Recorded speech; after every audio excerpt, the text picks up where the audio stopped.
मिथुन लगन वाले व्यक्तियों, मंगल ग्रह जो है वो 20 जून के दिन आपके 12th हाउस में आ रहा है। मंगल एक पाप ग्रह है और 12वां घर जो होता है पाप ग्रह के लिए टिपिकल होता है। कोई भी पाप ग्रह हो, शनि हो, मंगल हो, सूर्य हो, पाप ग्रह मतलब संज्ञा होती है, तो वहां आता है तो बड़ा उत्पात मचा देता है। तो आपके जीवन में तो अब ये मान करके चलो पिछले दिन अच्छे थे, सब बेटर चल रहा था, अब मंगल यहाँ आया है तो कहीं ना कहीं गड़बड़ तो करेगा। क्या करेगा? क्या सभी मिथुन राशि वालों की गड़बड़ करेगा? क्या नहीं, सभी मिथुन राशि वाले व्यक्तियों को गड़बड़ नहीं करेगा। मैं टेंशन नहीं दे रहा हूं। आप डीपली जानना चाहते हो कि आपके जीवन में इससे क्या बदलाव आएगा, तो ये वीडियो पूरा देखना। आपको गहराई से एक एक बात समझ में आ जाएगी कि कैसे ये मंगल आपके जीवन को परिवर्तित करने वाला है। शुरू करते हैं। सबसे पहले कॉमन राशिफल जो मैंने शुरू में ही बोल दिया था कि अब तक ये आपके 11th हाउस में थे, बड़े शानदार थे, 12th हाउस में आ गए, अच्छे नहीं है। तो कॉमन राशिफल तो यही होता है जो बाकी दुनिया वाले भी बनाएंगे, आप सुनोगे, वो आपको डराएंगे, वो कहेंगे अब जीवन में खतरनाक घटनाएं होने वाली है। मैंने क्या लिखा है? सावधान, मंगल का दंगल शुरू, सावधान कर दिया है आपको। लेकिन नुकसान क्या देगा भाई, ये वो भी समझना जरूरी है। तो आइए जानते हैं। ये तो मैंने कॉमन राशिफल आपको बता दिया, लेकिन इस नुकसान को समझने के लिए कि क्या टेंशन दे सकता है, देखो टेंशन तो देता है, ये तो गारंटी है, लेकिन क्या दे सकता है वो जानने के लिए हमें मंगल का नक्षत्र गोचर समझना होगा। मंगल कृतिका में 4 जुलाई तक, रोहिणी में 24 जुलाई तक और मृगशिरा में 12 अगस्त तक रहेंगे। मृगशिरा में राशि जो है वृषभ में 2 अगस्त तक है, बाकी फिर वो मिथुन राशि में रहेंगे। तो आपका जन्म नक्षत्र क्या है? आपका जन्म नक्षत्र जो है वो मृगशिरा है, आद्रा है या पुनर्वसु है? इनमें से कौन सा नक्षत्र है आपका? तो देखिए, अगर आपका नक्षत्र मृगशिरा है तो ऐसी स्थिति में मंगल 24 जुलाई तक आपके लिए इतना दिक्कत नहीं देंगे, लेकिन 24 जुलाई से लेकर के 2 अगस्त तक वो आपको बहुत ज्यादा पीड़ित करेंगे, दुखी करेंगे, परेशान करेंगे। मतलब ये पीरियड जो होगा ना मंगल का, ये ज्यादा टिपिकल आपके लिए रहेगा। आद्रा नक्षत्र की बात करें तो आद्रा नक्षत्र वालों के लिए जो है वो मंगल का टिपिकल पीरियड रहेगा मात्र 4 जुलाई तक। 4 जुलाई के बाद मंगल इतना परेशान आपको नहीं करने वाले।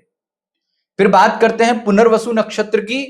तो पुनर्वसु वालों के लिए 4 जुलाई तक ठीक है और 24 जुलाई के बाद ठीक है। ये 4 से लेकर 24 जुलाई का जो समय है ये टिपिकल है पुनर्वसु वालों के लिए। 4 से 24 जुलाई ये टाइम बड़ा टेंशन वाला, दिक्कत वाला, परेशानी वाला आपके लिए कह सकते हैं। अब बात करते हैं आपका जो है, ये तो मैंने आपको बताया आपके नक्षत्र के आधार पर। अब लग्न के आधार पे जानो, सबसे इंपॉर्टेंट बात जो है ना वो अब आई है। मिथुन राशि है आपकी, लग्न क्या है? अगर आपका लग्न मेष, सिंह, धनु या कर्क, वृश्चिक, मीन में से है, ये तीन, इन तीन में से या इन तीन में से, तो टेंशन मत लो, ज्यादा आपको टेंशन लेने की जरूरत नहीं है। लेकिन वृषभ, मिथुन, कन्या, तुला, मकर या कुंभ लगन में से है तो फिर समझ लेना टेंशन है, दिक्कत है। एक एक लग्न के आधार पे आपको बताता हूं। जैसे अगर आपका मेष लगन है तो भाई हेल्थ के मामले में थोड़ा ध्यान रख लेना, यात्रा वगैरह पे जा रहे हो तो ध्यान रख लेना, माइनर है। उपाय जरूर कर लो, उपाय भी लास्ट में बताऊंगा, पूरा वीडियो देखना, उपाय जरूर बताऊंगा, उपाय करना भी जरूर है आपको।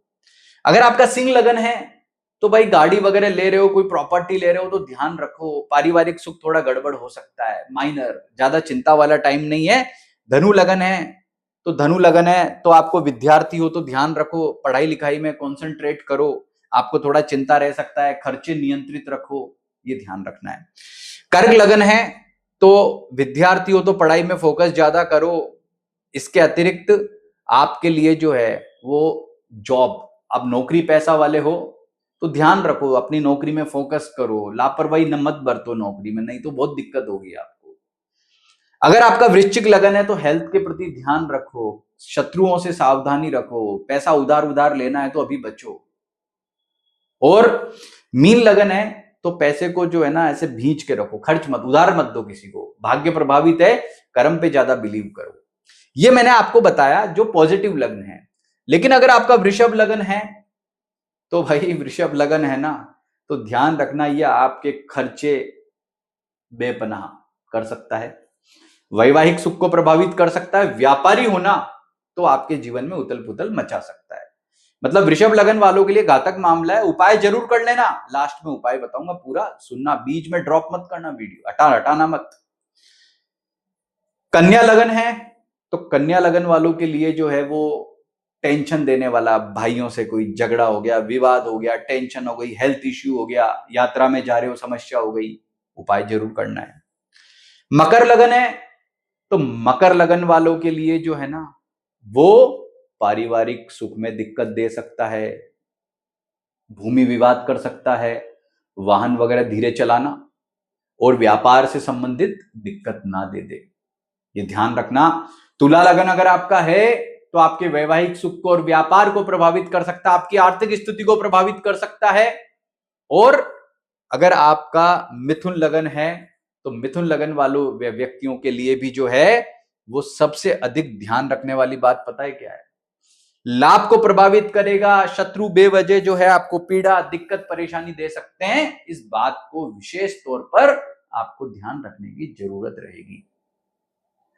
और यदि आपका लग्न कुंभ है तो कुंभ लगन है तो भाई अपने भाई बहनों से झगड़ा नहीं करना है, जल्दबाजी में कोई डिसीजन नहीं लेना है, नौकरी करते हो तो संभल कर रहना, अपने अधिकारी, सहकर्मी और अधीनस्थ कर्मचारियों से अच्छा व्यवहार करो, नहीं तो टेंशन, दिक्कत हो जाएगी। बस ये ध्यान रखना है। तो अब देखो, कॉमन राशिफल बताया, नक्षत्र बताया, लग्न बताया, अब भिन्नाष्टक और देख लो, फिर आपको उपाय बताता हूं। अगर ये मंगल यहां पर, मंगल के भिन्नाष्टक वर्ग को देख लेना, ये मंगल यहां पर यदि मात्र बैठा है जैसे फॉर एग्जांपल 1 या 2 रेखा पे, तो टेंशन ही मत लो, मंगल कुछ नहीं करेंगे आपको। लेकिन यही मंगल अगर बैठे हैं 5 के ऊपर रेखाओं पर तो ज्यादा दिक्कत देंगे। वो भिन्नाष्टक सबका अलग अलग होता है, ये आपको चेक करना होता है आपकी जन्म पत्रिका में। तो ये सबको मिलाओगे तब मिलेगा निचोड़ कि ये मंगल आखिर हमसे चाहते क्या हैं और इस पीरियड में हमको ये किस प्रकार का फल देने वाले हैं। अब उपाय पे आ जाते हैं। ओम अम अंगारकाय नमः, ये बीज मंत्र है। इसके अलावा मंगल के तांत्रिक मंत्र भी होता है, वैदिक मंत्र भी होता है, उनका आप जप करें, मंगल के 108 नाम का पाठ करें, स्तोत्र का पाठ करें। उनकी कारक वस्तु होती है जैसे लाल वस्त्र है, मूंग मसूर की दाल है, गुड़ है, गेहूं है, तांबे के बर्तन, इनका दान मंगलवार के दिन करें जब तक ये पीरियड रहेगा। तो ये सारे उपाय करेंगे तो मैं समझता हूं कि उससे आपको बहुत हेल्प मिलेगी। और मंगल पराक्रम करना पसंद करते हैं, मॉर्निंग वॉक करो, जिम करो, रनिंग करो, आलस्य छोड़ो। आलस्य जो करेगा वही मंगल का सबसे बड़ा शत्रु होगा।